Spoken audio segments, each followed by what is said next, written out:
Good morning students.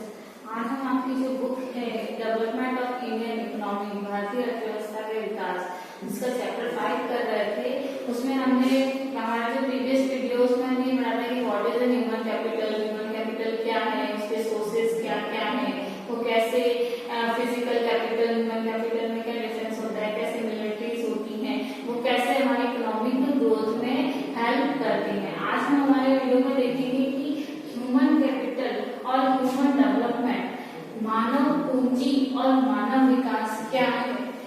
ये दिखने में तो दोनों सिमिलर ही लग रहे हैं कि ह्यूमन कैपिटल है तो ह्यूमन डेवलपमेंट भी होगा, दोनों आपस में बहुत सिमिलर हैं, मिलते जुलते लग रहे हैं, लेकिन इनमें थोड़ा बहुत डिफरेंस है।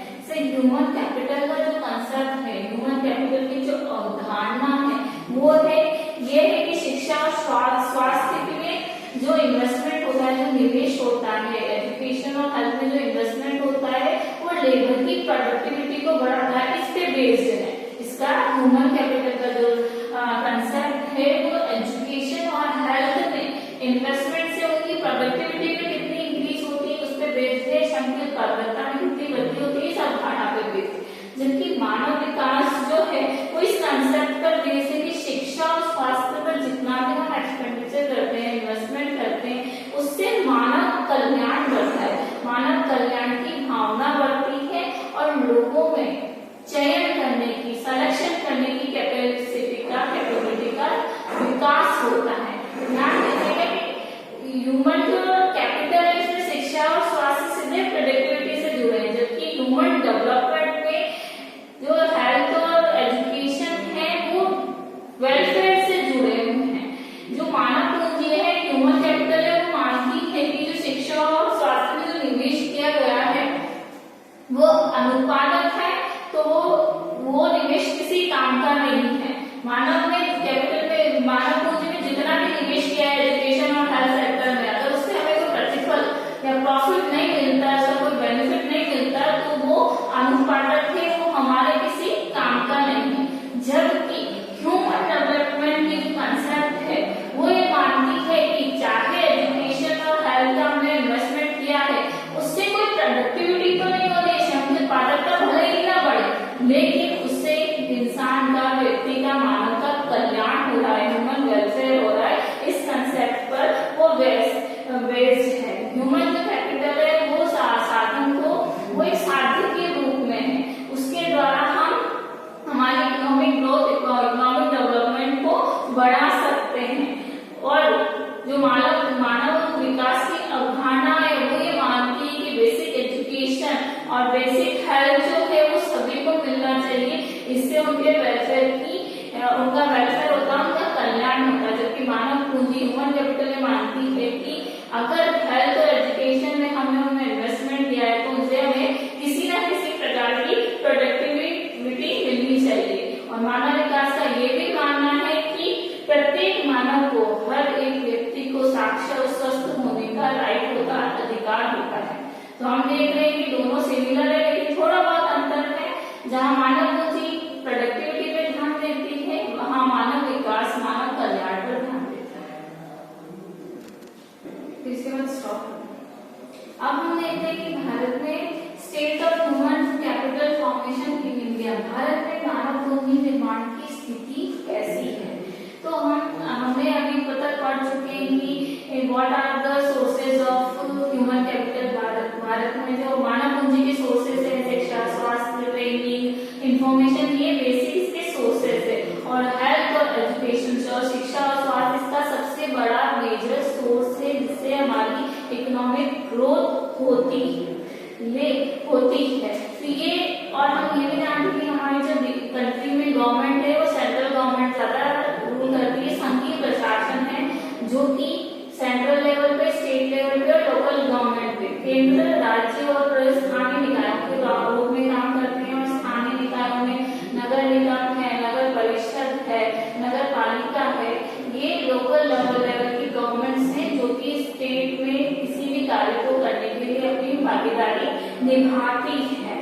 तो हम ये और ये तीनों मिलकर सम्मिलित रूप से शिक्षा और स्वास्थ्य के रूप में, हेल्थ और एजुकेशन सेक्टर में अपनी भूमिका निभाते हैं, ताकि उनके जो क्षेत्र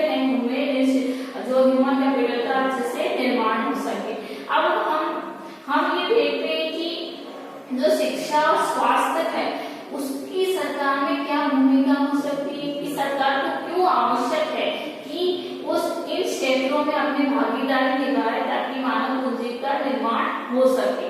तो हम इस चैप्टर में शिक्षा के क्षेत्र में एजुकेशन सेक्टर के बारे में ज्यादा पढ़ेंगे, क्योंकि जो हेल्थ है, जो स्वास्थ्य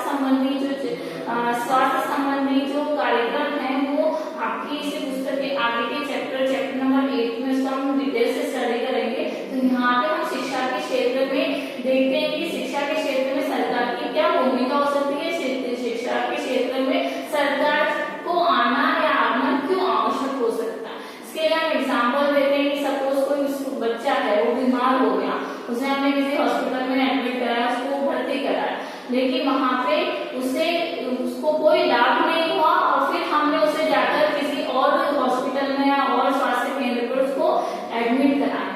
तो अब क्या हुआ, इतने देर में तो उस बच्चे को बहुत लॉस हो चुका है, उसकी गुणवत्ता, उसकी जो क्वालिटी है उसमें बहुत ज्यादा लॉस हो चुका है, क्योंकि जितने दिन वो उस हॉस्पिटल में एडमिट रहा उसमें सुधार नहीं हुआ, तो उसकी शारीरिक क्षमता में कमी आई और बहुत सी चीजें हुई, तो उसको जो लॉस होना था वो हो चुका। और वो उसे दूसरे स्वास्थ्य केंद्र पर ले जाने के बाद क्या पता उसमें कितना सुधार आएगा या नहीं आएगा। तो ऐसा तब होता है जब निजी कंपनियां, जो निजी क्षेत्र है, उन संस्थाओं पर एकाधिकार प्राप्त कर लेता है, उनका शोषण कर लेता है।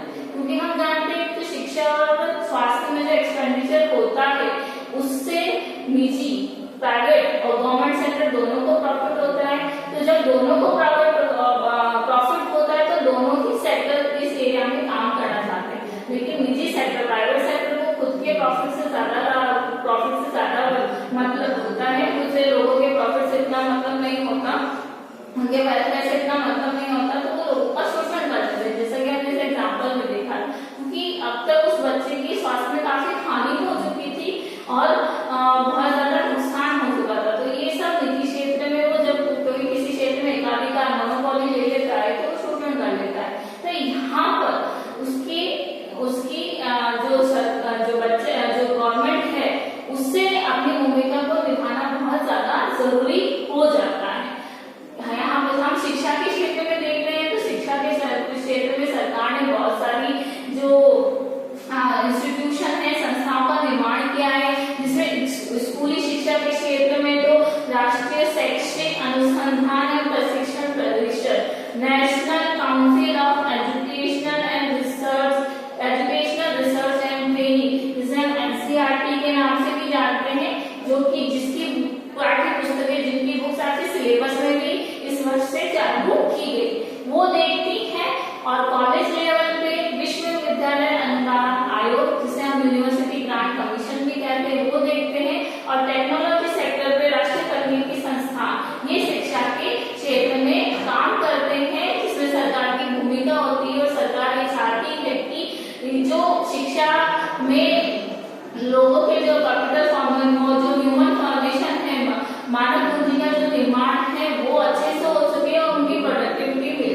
तो इससे सरकार ने अपने स्तर पर, हर स्तर की सरकार, चाहे वो केंद्र हो चाहे राज्य हो या स्थानीय सरकार, इन नियमों का जो केंद्र सरकार द्वारा बनाए गए नियम से, रूल से उनका पालन करते हुए इन संस्थानों के माध्यम से शिक्षा के क्षेत्र में सुधार करने के लिए कार्य करती है। इसके अलावा स्वास्थ्य लेवल पे भी बहुत सारे संस्थान होते हैं, जिसमें चिकित्सीय संस्थान, राष्ट्रीय चिकित्सीय संस्थान, राज्य चिकित्सीय संस्थान आदि भी कार्य करते हैं। लेकिन भारत जैसे विकासशील देश में, जहाँ पर गरीबी रेखा से नीचे जीने वाले लोग, जिसे बिलो पॉवर्टी लाइन कहते हैं, बहुत ज्यादा संख्या है, ऐसे व्यक्तियों को जहाँ पे बुनियादी शिक्षा और स्वास्थ्य सेवा नहीं मिल पाती, तो यहाँ पे सरकार की भूमिका और ज्यादा हो जाती है। सरकार को ये चाहिए कि इस तरह के लोगों के लिए, जहाँ पे विशाल जनसंख्या का एक बहुत बड़ा भाग, जिन्हें बुनियादी सुविधाएं, शिक्षा और स्वास्थ्य सुविधाएं नहीं मिल पा रही हैं, वो उन्हें मिल पाए, इसके लिए सरकार शुरू से प्रयासरत भी है। शिक्षा के क्षेत्र में सरकार ने कई योजनाएं चलाई हैं, जिससे कि 14 वर्ष तक के आयु के बच्चों को मुफ्त शिक्षा मिल सके, मुफ्त भोजन मिल सके, ताकि उनके जो शिक्षा और स्वास्थ्य की जो बुनियादी आवश्यकताएं हैं उसको पूरा कर सके और जो उनका अधिकार है वो उन्हें मिल सके, जिससे कि वो मानव पूंजी निर्माण में अपनी भूमिका को निभा सके। अब हम देखते हैं कि जो 2-3 गवर्नमेंट एक्सपेंडिचर ऑन एजुकेशन व्यय है उसमें कितनी वृद्धि हुई है। तो जो शिक्षा पर जो सार्वजनिक व्यय किया जाता है उसको उस व्यय को हम दो प्रकार से दे सकते हैं। तो कुल गवर्नमेंट एक्सपेंडिचर में इसका प्रतिशत, कुल सरकारी व्यय में इसका प्रतिशत, और दूसरा जीडीपी में इसका प्रतिशत है। जो सकल घरेलू उत्पाद है उसमें शिक्षा में कितना प्रतिशत व्यय किया जाता है उसको में दे सकते हैं। तो हम देखते हैं कि जो शिक्षा में जो व्यय किया जाता है, जो सरकारी योजनाओं के द्वारा जो व्यय किया जाता है वो शिक्षा की इम्पोर्टेंस को, एजुकेशन की इम्पोर्टेंस को दिखाता है, जबकि जीडीपी में जो एजुकेशन पर एक्सपेंडिचर किया जाता है वो उसका परसेंटेज ये शो करता है कि प्रति व्यक्ति अपनी आय का कितना बड़ा भाग वो एजुकेशन पर खर्च करने के लिए प्रतिबद्ध है, कि हर व्यक्ति कितना चाहता है कि एजुकेशन पर इतना एक्सपेंडिचर होना चाहिए।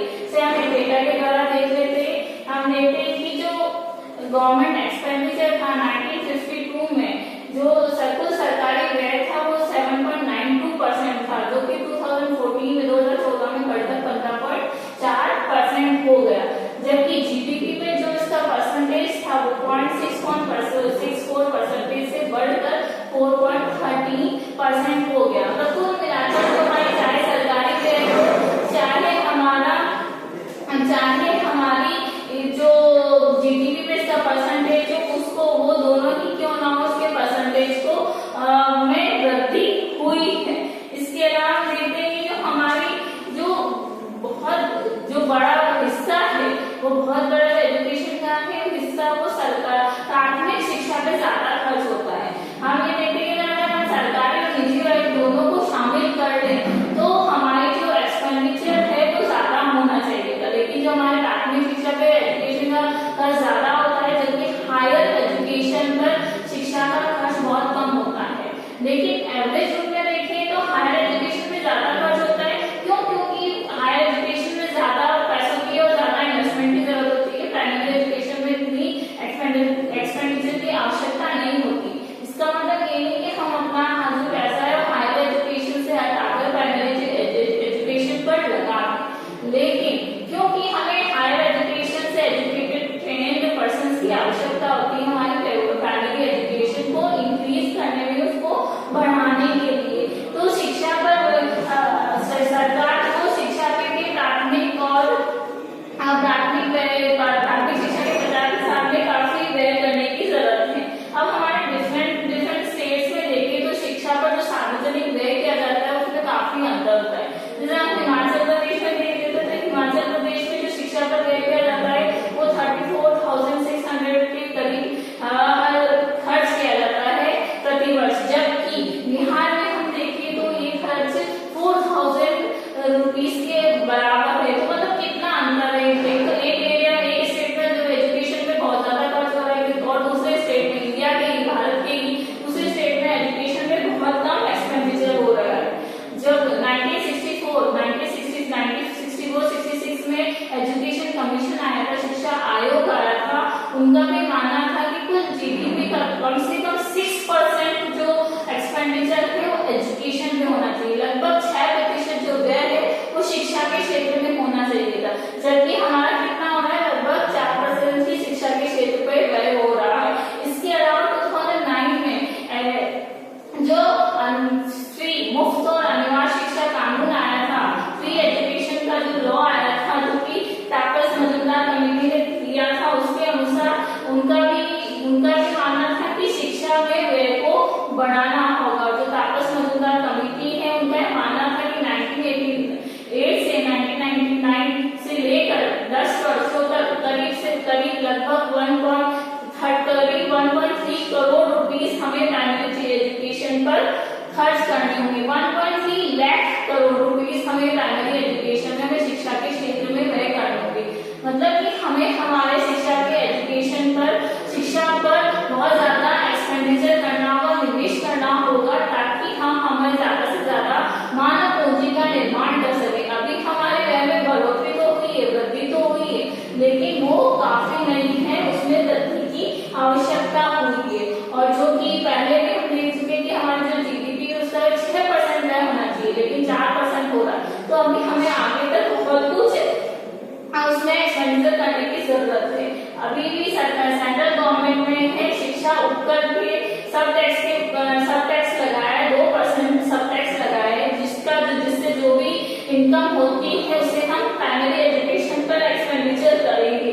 और उच्च शिक्षा वाले विद्यार्थियों के लिए नई नई पॉलिसीज बनाने की जरूरत है भारत में। तो हमें ये देखना होगा कि जो हमारे शिक्षा के क्षेत्र में एक्सपेंडिचर हो रहा है उसमें बहुत ज्यादा, जितना व्यय हो रहा है उससे ज्यादा कहीं ज्यादा करने की जरूरत है। अब हम देखते हैं कि भारत में जो शैक्षिक उपलब्धियां रही है, भारत में जो शिक्षा के जो उपलब्धियां रही है वो कैसी रही है। तो हम देखते हैं कि जो किसी भी देश की शैक्षिक उपलब्धि का आकलन करते हैं वो वयस्क शिक्षा से एडल्ट एजुकेशन, प्राइमरी एजुकेशन और युवा साक्षरता दर से निर्धारित की जाती है। तो भारत में समय में भी चेंजेस आए हैं। भारत में 1990 में वयस्क साक्षरता दर पुरुषों में 62, फीमेल में 58 थी, वहीं 2015 में ये पुरुषों में 82 और महिलाओं में 66 हो गई है। जबकि प्राथमिक शिक्षा की जो दर थी वो मेल में 78 और फीमेल में 61 थी 1990 में, 1990 में, जो कि 2015 में 93 पुरुषों में और महिलाओं में 96 हो गई। मतलब प्राथमिक शिक्षा के क्षेत्र में महिलाएं और आगे ज्यादा बढ़ रही हैं। और जो युवा साक्षरता दर थी वो मेल में 77 और फीमेल में 54 थी 1990 के करीब, और जो 2015 में 93 मेल में और फीमेल में 90 हो गई। मतलब कुल मिलाकर जो भारत में शैक्षिक उपलब्धियां लगातार बढ़ रही है, लेकिन जो प्रयास किए जा रहे हैं, जो एफर्ट्स किए जा रहे हैं, उन्हें और आगे बढ़ाने की आवश्यकता है। अब हम ये देखते हैं कि जो अभी तक हमने देखा कि गवर्नमेंट कितना एक्सपेंडिचर कर रही है, भारत में कितनी अचीवमेंट्स हुए हैं, क्या पॉसिबिलिटीज है। तो हम देखते हैं कि फ्यूचर प्रॉस्पेक्ट्स क्या है, भविष्य की संभावनाएं क्या होनी चाहिए जिससे क्या कैपिटल फॉर्मेशन कर सके एजुकेशन में इन्वेस्टमेंट करके। तो सबसे पहले ये एजुकेशन फॉर ऑल, सभी के लिए शिक्षा। हाँ, सरकार इस दिशा में प्रयासरत तो है, लेकिन फिर भी स्वाधीनता के पश्चात अभी भी हमारे देश में निरक्षरों की संख्या उतनी है, अनएजुकेटेड पर्सन की संख्या उतनी ही है।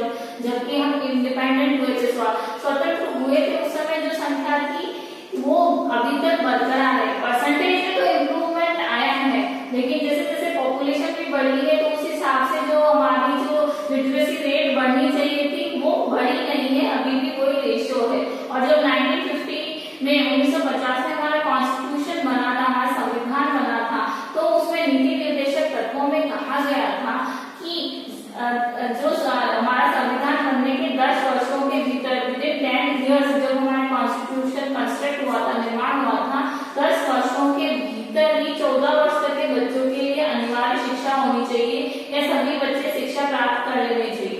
अगर ये चीज हमने अचीव कर ली होती तो अभी हमारे देश के सभी बच्चे या सभी नागरिक साक्षर हो गए होते। तो इसका मतलब है कि हमें अभी भी सरकारी योजनाओं का इस प्रकार से निर्माण करना होगा, इतना एक्सपेंडिचर करना होगा कि लोग ज्यादा से ज्यादा सरकारी या एक्सपेंडिचर में वृद्धि कर सके। और दूसरा जो हमारा पॉइंट है जेंडर इक्विटी, लैंगिक समानता, महिला और पुरुष के बीच जो समानता की हम बात करते हैं वो चीज है। हमारे देश में पहले स्वतंत्रता के समय बहुत ज्यादा जेंडर इनइक्वालिटी थी, लैंगिक असमानता थी, लेकिन धीरे धीरे वो कम हो रही है। पहले से बेहतर तो हुई है, लेकिन उसमें और ज्यादा सुधार की आवश्यकता है। ये क्योंकि एक महिला जब शिक्षित होती है तो वो पूरे परिवार को शिक्षित करती है, वो आगे लोगों के वेलफेयर के लिए बहुत ज्यादा काम कर सकती है। तो हमें इस दिशा में भी प्रयासरत रहना है। जो हमारे देश की लैंगिक असमानता की स्थिति है उसे और अधिक सुदृढ़ बनाना है, असमानता को कम करना, समानता की स्थिति को सुदृढ़ करना है, क्योंकि महिलाएं देश के आर्थिक विकास में, मानव पूंजी के निर्माण में बहुत ज्यादा भागीदारी निभा सकती हैं। और जो थर्ड पॉइंट है जो हमारी भविष्य फ्यूचर प्रोस्पेक्ट्स को इंक्रीज कर सकता है, भविष्य की संभावनाओं को बढ़ा सकता है, उनमें है हायर एजुकेशन। फ्यू डेटा, उच्च शिक्षा लेने वाले बहुत कम है। जो हमारे एजुकेशन का पिरामिड है वो नुकीला है। अगर हम इसे ट्रायंगल शेप में या पिरामिड की शेप में देखें तो वो बहुत ज्यादा नुकीला है। मतलब कि प्राइमरी एजुकेशन तो बहुत ज्यादा लोग ले लेते हैं, लेकिन हायर एजुकेशन तक पहुंचने वाले वाले बहुत कम होते हैं। पहली बात क्यों होते हैं, क्योंकि एक तो इनमें एक्सपेंडिचर बहुत ज्यादा होता है, दूसरा ये कि इतनी फैसिलिटीज नहीं है गवर्नमेंट द्वारा हायर एजुकेशन में, इतनी प्लानिंग नहीं बनाई गई है। जैसे मुफ्त और अनिवार्य शिक्षा केवल 14 वर्ष तक के बालकों के लिए, बाकी के आगे के वर्षों के लिए क्या। तो ये सब चीजों के लिए गवर्नमेंट को बहुत सारी प्लानिंग बनानी होगी। इस एरिया में हायर एजुकेशन में एक्सपेंडिचर को बढ़ाना होगा ताकि हमें ज्यादा से ज्यादा ट्रेन पर्सन मिल सके जो हमारे प्राथमिक शिक्षा के प्रसार में अपनी महत्वपूर्ण भूमिका, अपने इम्पोर्टेंट रोल को प्ले कर सके। जो हमारे देश का राष्ट्रीय प्रतिदर्श सर्वेक्षण संगठन है, जो हमने स्टेट्स के चैप्टर में पढ़ा था कि जो डेटा कलेक्शन के लिए जो ऑर्गेनाइजेशन है, नेशनल सैम्पलिंग सर्वे ऑर्गेनाइजेशन है, उसके अकॉर्डिंग हमारे देश में जो डेटा है अनएम्प्लॉयड पर्संस के 2011-12 में रूरल एरिया में, ग्रामीण क्षेत्र में जो अनएम्प्लॉयड पर्सन थे वो 19% थे, और जो अर्बन एरिया में अनएम्प्लॉयड पर्सन थे वो 16% थे। मतलब अभी भी हमारे अर्बन और रूरल, ग्रामीण और शहरी क्षेत्रों में अनएम्प्लॉयड पर्सन की संख्या काफी ज्यादा है, उनका प्रतिशत काफी ज्यादा है। जबकि जो प्राइमरी एजुकेशन है उसमें से जो एजुकेटेड पर्सन है, जो शिक्षित युवक है, वो 3 से 6% अनएम्प्लॉयड है। मतलब उन्होंने एजुकेशन तो ले ली है लेकिन वो अनएम्प्लॉयड है। तो हमारे देश में इस स्थिति को सुधारना बहुत जरूरी है। इसके लिए एम्प्लॉयमेंट स्कीम्स भी बनानी जरूरी है ताकि व्यक्ति हायर एजुकेशन को लेने में अपना कॉन्ट्रिब्यूशन निभा सके। आप इस चैप्टर में हम देखते हैं, हमने ये देखा कि क्या ह्यूमन कैपिटल होता है, कैसे ह्यूमन कैपिटल का निर्माण होता है, वो हमारे सोशल इकोनॉमिकल वेलफेयर में कैसे इम्पोर्टेंट होता है, कैसे शिक्षा और स्वास्थ्य, हेल्थ और एजुकेशन कितने इम्पोर्टेंट रोल होता है किसी भी व्यक्ति के जीवन में, चाहे वो व्यक्तिगत रूप से ही हो, चाहे देश के आर्थिक विकास में हो, चाहे ह्यूमन कैपिटल फॉर्मेशन में हो। एक एजुकेशन और हेल्थ सेक्टर है वो बहुत ही ज्यादा मेजर रोल प्ले करता है। हमने ये भी देखा कि गवर्नमेंट ने कितनी स्कीम्स बनाई है, इन एरिया में डेवलपमेंट के लिए कितनी योजनाएं बनाई है ताकि देश में शिक्षा और स्वास्थ्य की स्थिति को सुधारा जा सके, ताकि वो मानव पूंजी निर्माण में अपने जो कॉन्ट्रीब्यूशन है, वो महत्वपूर्ण भूमिकाएं है उसका निर्माण कर सके और उसका निर्वाह कर सके। तो सरकार